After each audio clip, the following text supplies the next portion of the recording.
We got two big guests. Jordan Reed of ESPN joining us at 11:30 to talk Browns and what they're going to do in the first round and later in the draft. Plus, Tom Habistro of the Big Number, Yahoo Sports NBA Insider joins us at noon. So I want to get into a lot of what Jimmy Haslam said yesterday after a quick word from FanDuel. March Madness is here, guys. The Final Four is this weekend, and FanDuel is giving you a chance to get in on the action like never before. Right now, new customers can get $200 in bonus bets when their first $5 bet hits.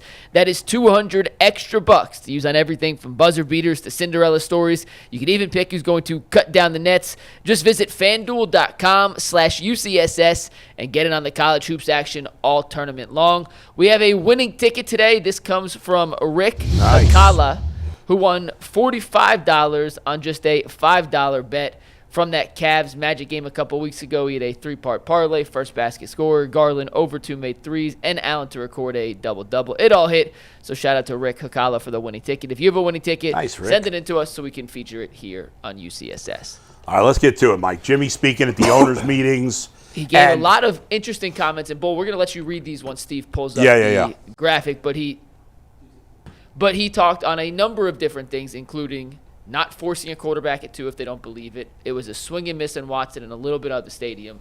So we will get into all of those. Steve, Haslam quote here. Haslam quote, Steve, is 270. By the way, as you guys get this ready, let me say that I think at this time of year we always say, but we got it. This is the first quote. Before you put it up, real quick. Bull's got some important. No, this has to do with what you're putting up. At this time of the year, we always say, don't pay attention to what the GM and the coaches say, right? Don't pay attention to it. It's silly season. It is. But with the owners aren't savvy. They're not as used to talking to the media. The owner could sometimes put his foot in his mouth, and maybe he's a little more honest than anybody else. You don't go out there thinking, I don't want to offend somebody. Not even piss off my boss. Well, but not even that. It's just like you may reveal information that the coach or GM may not want you to reveal. That being said, let's hit the first one here. And this was Haslam on the team's plans for the draft, Bull, if you want to read it. Go ahead. It would be great if we could get the quarterback, but we're not going to force it. We're going to be patient, and we're going to try to accommodate as many really good football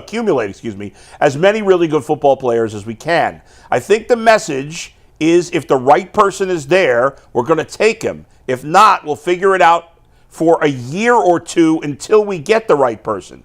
We need good football players. There's good football players in the draft, and we got to make sure we get the right ones for us. So, again, taking into account the possibility that maybe he's just blowing smoke like the GM and the coach. Does that statement make you think, Tyvis, that they are not drafting a quarterback at 2? Yes. Okay. It does make me think that. It makes me think that what it makes me think is that if Cam Ward is available, if the Titans decide to skip over Cam Ward and they take Abdul Carter, I believe that the Browns will take Cam Ward with the second pick. If Cam Ward does go first, I think that they're going to go best player available because they probably look at it like how they're probably listening to what the experts have been telling us all along is that, Cam Ward is clearly head and shoulders above everybody else. The rest of the 2 through 4 is probably all jumbled in like right here. They neck and neck with each other. And I think the Browns look at it like, okay, so if we don't get Shador, that'll be fine. If we don't get Jackson Dart, maybe that's fine as well. Because Tyler Shook, or maybe they feel Jalen Milroe, they can figure something out with those guys that they can come in and be serviceable and get the same type of result that a Shador could. I think that's what they're looking at after doing their homework, but they can't pass up on a prospect. And the more that I look at this draft, a lot of people has been saying it's a foregone conclusion that they're going to take Abdul Carter with 2. And I just don't know 100% how much I believe that, because now that I sit back and do more and I think about it more and I process everything that's going on, obviously AB talked a lot about Travis Hunter. The reason why Travis Hunter at 2 makes more sense than Abdul Carter, and a lot of people won't want to hear this, is because there are a bunch of good edge rushers in this draft. There are not a bunch of good playmaking wide receivers or DBs in this draft. So therefore, Travis Hunter in this year's draft, only in this year's draft, to me, is the guy that's you can't pass up on because you can't get that later on. If you miss out on Abdul Carter, you might be able to get the kid from Marshall. You might be able to get the guy from Texas A&M if he drops in the draft. Like the chances are you can make up for missing out on an Abdul Carter. Same way you can make up for missing out on a Shador. But you can't make up for missing out on Travis Hunter, because after Travis Hunter, the wide receiver talent is very thin in this draft. And you don't hear a lot about the corners in this draft as well. So therefore, if you got a prospect that can do that, that's the guy that you get, and that's who I think they should take at 2. Dustin, agree or disagree that A, this means they're not drafting a quarterback, and B, do you agree with Tyvis about Travis Hunter? I don't know that I agree on either one of those, to be honest with you. I think that they are still in the market. Obviously, you read the comments from him. Yeah. They're trying to find the quarterback. And so, like, just because today's April 1st, so we got a few weeks here until the Browns actually have to make that selection. 23 days. I don't know that they know what they're doing at 2 right now. And they still have 3 more weeks to do more evaluations, to talk to more people, like to make sure that the guy that they do take it to is the right fit. I would say the comment is a little telling. It's almost like he's giving us, like preparing us for if they don't take one. I don't think it means that they're not going to take one. It's just they're preparing us if the wrong guy, if we don't want to take the wrong guy at 2. So I will be curious. I talked with Zach this morning a little bit from the meetings, and we were kind of going back and forth about it. And in fact, I asked him that very same question. Yeah. And he thinks that they could be in the market like for one of those late first, like maybe trading back in or trading down the first round. Who knows? Yeah. But like one of those Jackson Dart Milroe could be a Brown. I think, and I kind of agree with that take. If that is what they feel about Shador and they don't feel like he's the guy to take it to, hey. What if you take Travis Hunter and you get Milroe in the second round and you decide to just develop him for the next year or so? Maybe you play Pickett. Maybe Kirk Cousins comes through. Who knows? I don't know, man. I just think that it is very fascinating to see what's going to happen at pick number 1 right now. Because if Cam Ward ends up being there, the Browns are taking him. Guaranteed. Yes. That's guaranteed. 1,000%. A couple of things I took out of this. One, I also got the sense that they wanted Cam Ward based on what Jimmy is transparent. Yes. Unlike Andrew Berry and Kevin Stefanski play games when they talk smartly. Yeah. Jimmy Haslam has no ability to do that.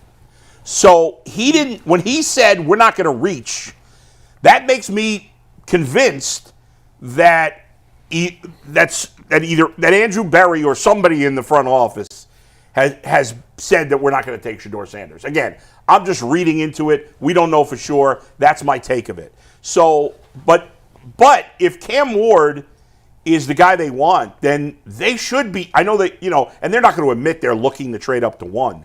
But if Tennessee is willing to consider an offer and the Browns are convinced that Cam Ward is a franchise quarterback, then they should absolutely try to trade up to 1. If that doesn't work out and they can't get Cam Ward, then I agree with you, Tyvis. They should absolutely if they don't believe Shador is head and shoulders better than the other quarterbacks, then they should absolutely draft Travis Hunter and then take a quarterback, like you said, Dustin, either early in the second round or even if they feel like they have to trade up to the back end of the first round, fine.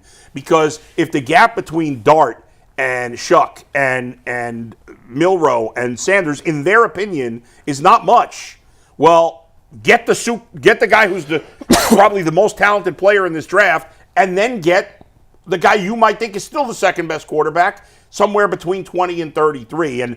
And if it doesn't work out, and after a year you're like, I don't know that this quarterback's the guy, well, you're still probably drafting pretty high next year, and maybe you can get a quarterback next year. Drafting one in the late first round or the early second round does not stop you from drafting a quarterback in the first round next year. I think Jalen Milroe could be a Brown. I mean, not like high first round. I think late first round, early second. I think he could be a pick for the Browns if they don't take a quarterback at 2. We're trying to get Daniel Jeremiah on the show at some point. Yeah. A couple weeks ago, he talked about this on his podcast. It was fascinating. Yeah. Like in baseball terms, because you're the baseball guy, when they're looking at prospects coming out, he talked about this on his podcast. DJ did. Like an elite level prospect, the highest score you can get is an 80. Sure. You know that number? Okay. Yeah. Mm-hmm. Right. So he was talking with some folks in NFL front office and kind of had this conversation about these quarterbacks. Do any of these quarterbacks have the 80? Yeah. In any of the traits? And he was told None do have Right. anything that's an 80 except Jalen Milroe's running ability. Right. Which is crazy because you think about who's in our division. Yeah. How the Browns have built their defense to stop that guy in Baltimore. Yeah. I mean, I think Milroe could be a hell of a dynamic player. He's raw, like he needs to develop more as a passer. Yeah. But he's super smart, super great leader, like all those things. And oh, by the way, his old quarterback coach is on our roster. But here's the question, Tyvis. I want to ask you based on what you said. I want you to answer it too, but you first, Tyvis. Jalen Milroe, obviously there's some raw ability, no doubt. He amazing athlete. You talked about he's an 80 score athlete, top of the line. Yeah, top of the line. He's got a big time arm, right? He can throw the deep ball, great. He has no touch right now. Mm-hmm. That's a big problem. The mid-range throws. Is that something you think can be fixed with coaching and hard work?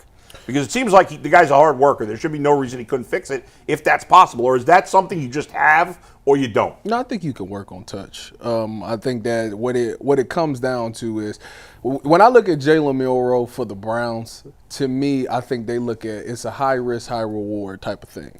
Because Kevin's offense, to me, the way that everybody tries to describe it is they say it's very simple. You only got like 2 reads, and if not, tuck it and run. And I think when you look at a guy like Jalen Milroe, who everybody says is very smart. Mm-hmm. They say he won the Heisman for knowing quarterback, being a smart quarterback and things like that. Yeah. For a guy like that, if he understands, because Kyler Murray said, all you got to know how to do is read defense. If you can read defense, you could be successful in this. And I like to look at quarterbacks like a Kyler Murray because that's kind of as close to this. Not he's obviously a better athlete than Kyler Murray is. Even though Kyler Murray was a first-round baseball player. But you get what I'm saying. Yeah. As far as running ability, he's better than that. Kyler Murray at the beginning of this past season, first year in the system, looked really good. Yeah.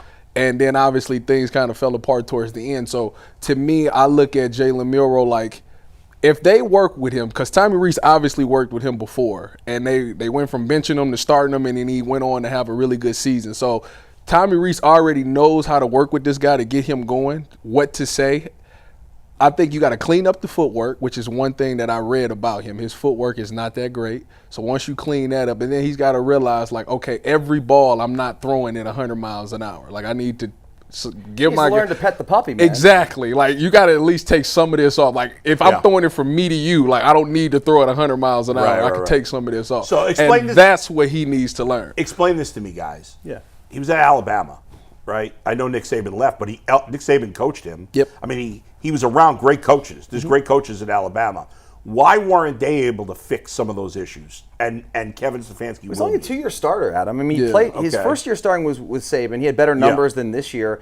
I can't necessarily speak for the system, but I mean, I know it would have to be challenging to go from like this whole crazy dynamic of Nick Saban and this dominant team to then a completely new coach, new staff, and offense. So, but the footwork, though, that's an issue. The footwork is always a thing. Patrick Mahomes got footwork issues. Okay, but in times you're an elite athlete. Okay, I was an elite athlete one day at one point in my life, and you still are. You get away with more. You play tennis. Well, what I'm not trying to like talk about that right now. But point is, sometimes when you're an elite athlete, you can get away with more. Correct. And you don't necessarily worry about fundamentals. Okay. And I mean, I'm telling you, I got away with a lot of shit because I was a really good athlete. Right. And the higher level you go, the less you can get away with. Correct. And eventually it catches up. Yes. Correct. That's a fact. Yeah, right. Obviously, he was just so much more talented than everybody he played pee-wee ball with and high school ball with. It's like Cam Ward. They talk about. Bro, they snapped the ball to him and he could just run for a touchdown. That's right. Yeah. And it would be. Why would you work on footwork? You would definitely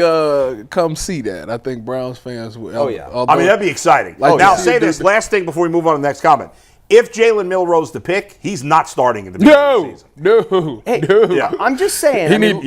Don't say it. He needs to sit for There's another quarterback that played at Alabama that just won a Super Bowl, not really throwing the ball all that much. That's true. I'm just saying. He need to sit. He made big plays, though. He got to sit for and the Browns. I wouldn't play him right now. You know why? Because of the simple fact that at Alabama, they ran a spread offense. He's coming back. He's got to learn a pro-style offense. He's got to learn how to run that. Give him some time. Give him some time. And they have to get a stud running back to go with him. How much time did they give Lamar Jackson Because Flacco was there. I Right? think 8 games, I think what? he took up week 11. Something like that. Yeah, Yeah. it was in the second half of the season. Yeah. The All right, next Mike, go ahead. comment that Next, Jimmy Haslam made that yeah. made the rounds was in reference to Deshaun Watson. And once we put a full bowl, the floor Yeah. is yours. We took a big swing and a miss with Deshaun. We thought we had the quarterback. We didn't, and we gave up a lot of draft picks to get him. So we've got to dig ourselves out of that hole. The trade was an entire organization decision. It ends with D and I, so hold us accountable. I think we talked about this in overtime yesterday because it just came out at the time. So we reacted to it a little already, that comment. What did you think about Jimmy saying publicly, Tyvis, that, hey, it's obvious, but nobody in the organization had said that publicly. I mean, it's the step in the right direction. You know, a lot of fans felt relief, like, all right, finally somebody took some accountability for that. Right. And it's nice to know that he's not oblivious to what's going on. You know, Yeah. people that sit there and like, oh no, he's our guy, we're good, he's gonna be back for us and all those things. No, this is him saying like, we messed up. We messed up, and we acknowledge that we messed up, and now we're trying to find a way to fix those things. Yeah. So I respect him for being able to do those things, and it was refreshing seeing that being said. Because even though everybody kind of knew it already, but like to see somebody say it publicly, especially the owner, the head guy in charge of everything saying it, like that tells you right there, like, yeah, the DW4 is done in Cleveland.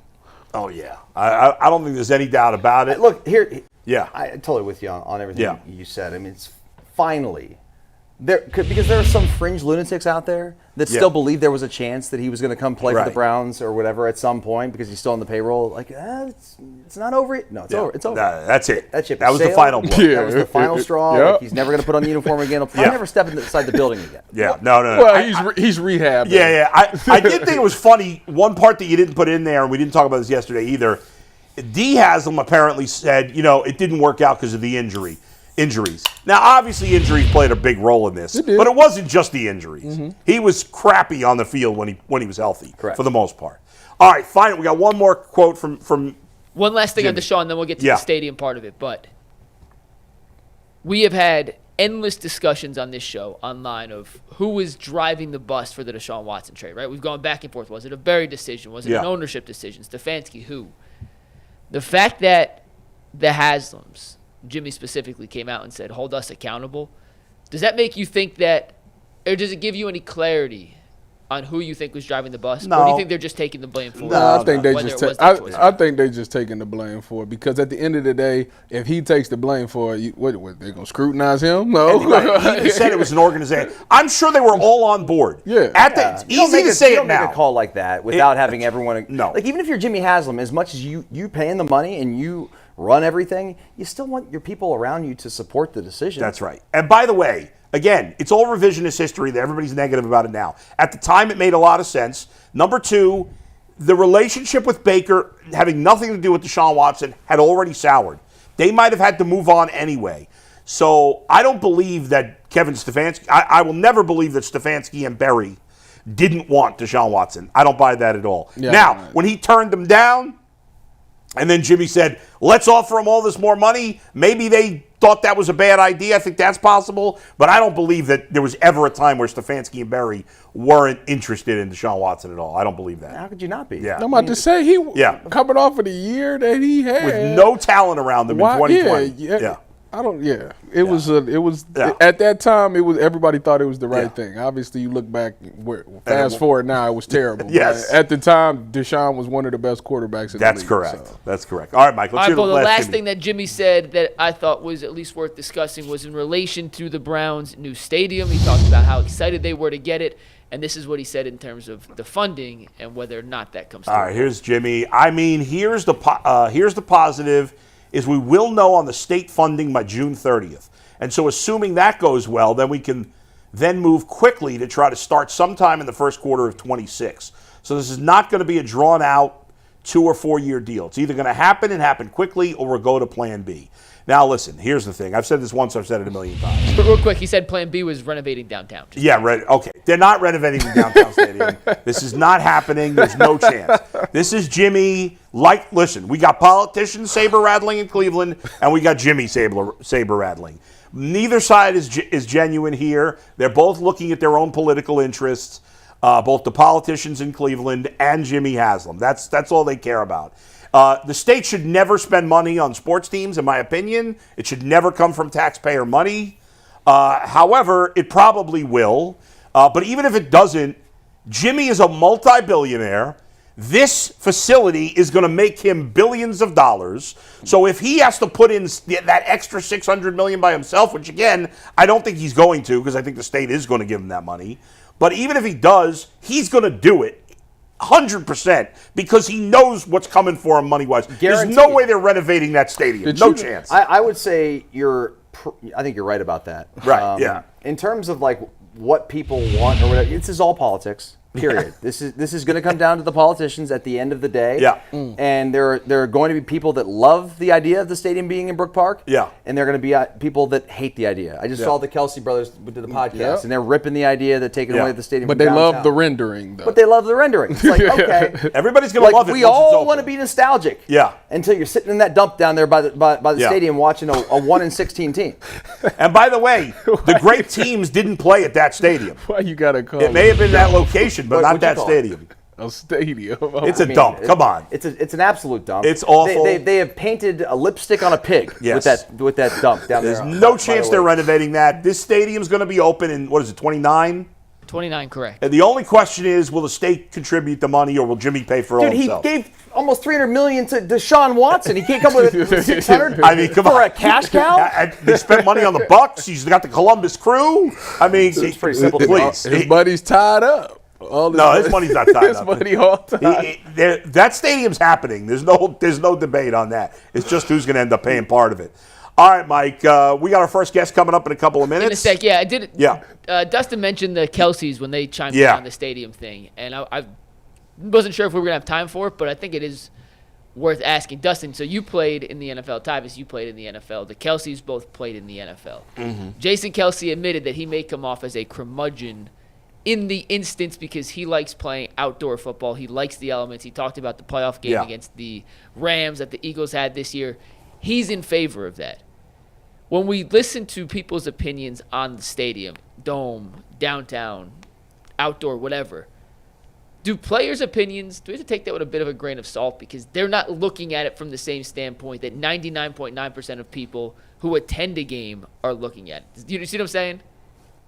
I do. Like a player versus fan perspective is totally different. Yeah, no, it totally is. The fan experience is way different than the players. Right. Oh, yeah. I mean, Tyvis, that's a fact. Yeah. Because the big difference is that although for a fan that goes to a game in an outdoor stadium and it's like snowing, they literally sit there in cold for 3 hours. A player has heated benches, a blowtorch on the sideline, heated sidelines, all of those things. So they're and you're playing, and you're moving around. So you have three things that actually keep you warm for a little bit. Yeah. So that to me is a huge difference. Now the Kelce saying what they said about playing in the cold, they because I like to have an advantage. I like the weather to come and play a factor into it. I don't buy in that. I don't like that. Because see, now that's an excuse. And when I beat you, I don't want it to be, oh, you know what, you beat us because the weather, because it was the snow and we couldn't get our. I don't want to hear that. Like when I beat you, I want you to know that it was perfect elements. Everything was great. Everything was equal. And I'm just a better person than you. I'm a better player than you. That's just me. So that's why, to me, I like the fact of having a dome. So it's all fair and even. I don't never have to hear no excuse about, oh, it was too hot or it was too cold and all of those things. I want to come to a game, have a clear mind, not have to worry about the elements, but worry about my assignment and what I need to do to dominate. And Cleveland has hardly been a home field advantage. The Browns haven't often had a winning record at all. And Adam, I don't even know that it really is a home, like in terms of the outdoor stadium being a home field advantage. People talk about that all the time. It's like, I played in Buffalo, so we're in the AFC East. The Dolphins came to play us. We had to go down there and whatever. It's actually more of an advantage for those guys because they practice in the heat every day. We got to go play in the heat down there. It's a little different than half those guys for the Dolphins. Probably more than half didn't grow up in Miami. Like they're from the Midwest. I know, that's true. That is half the Dolphins played in the Big Ten. Yeah, that's true. And so that I do think that part is very overrated. Yeah, it totally is. For the fans, I know there's some fans that want to be in the hot weather and want to be in the cold weather in the snow. I think most fans would rather sit in It's also climate control. It's nostalgia. Dude. It's one of those things.